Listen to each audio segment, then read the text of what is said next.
I don't think that time will ever end. One reason is that even if God did away with the universe and reverted to a state of absolute changelessness, it would always remain the case that God did create time and that he once existed with the universe.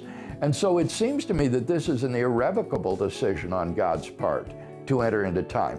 But in any case, on the Judeo-Christian view, the universe in it, the new heavens and the new earth will go on forever.